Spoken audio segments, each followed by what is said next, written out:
સ્વાગત છે। હું છું રેખા માલકાની અને જોઈએ આજના સમાચાર। મોડાસામાં નર્સિંગ કોલેજના વિદ્યાર્થીઓની ભવ્ય તિરંગા યાત્રા। 1500થી 2000 વિદ્યાર્થીઓ દેશભક્તિના રંગે રંગાયા। વંદે માતરમ, ભારત માતા કી જયના નારાથી ગુંજી ઉઠ્યું મોડાસા।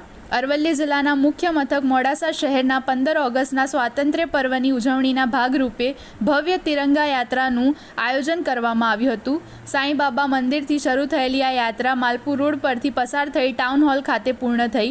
તિરંગા યાત્રામાં શહેરની વિવિધ નર્સિંગ કોલેજના અંદાજે 1500થી 2000 વિદ્યાર્થીઓ જોડાયા હતા।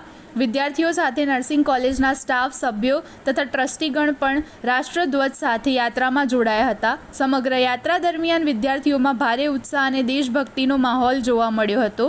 વિદ્યાર્થીઓ દ્વારા વંદે માતરમ અને ભારત માતા કી જયના ગગનભેદી નારા લગાવવામાં આવતા સમગ્ર માર્ગ દેશભક્તિના રંગે રંગાઈ ગયો હતો। હાથમાં તિરંગો અને હૃદયમાં દેશપ્રેમ સાથે મોટી સંખ્યામાં વિદ્યાર્થીઓએ યાત્રામાં ભાગ લઈ સ્વાતંત્ર્ય પર્વની ઉજવણીને યાદગાર બનાવી હતી। આ યાત્રામાં ખાસ આકર્ષણનું કેન્દ્ર ભાગ્યલક્ષ્મી નર્સિંગ કોલેજના ચેરમેન અશ્વિનભાઈ પટેલ રહ્યા હતા।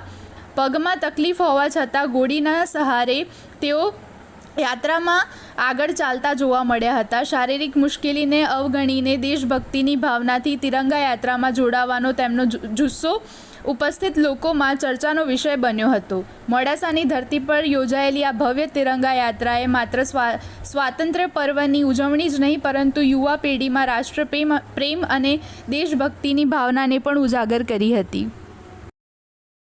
સ્વાતંત્ર્ય દિન નિમિત્તે આપણે તિરંગા યાત્રીનું નિર્માણ કરેલું છે અને એની અંદર અમારી નર્સિંગ કોલેજો 4 જેવી કે Bhagyalakshmi nursing college, Krishna nursing college, Akshar nursing college અને શક્તિ નર્સિંગ કોલેજના સામૂહિક રીતે બધા વિદ્યાર્થીઓ આશરે 1500થી 2000 વિદ્યાર્થીઓ જોડાયા છે અને આ દેશનો ભવિષ્યમાં વિકાસ થાય અને એ જ અર્થે આપણે એકતા જળવાઈ રહે અને આ સામૂહિક યાત્રાનું નિયોજન એ રીતે કરેલું છે અને આપણે ભારતનો જય જયકાર થાય અને વંદે માતરમ।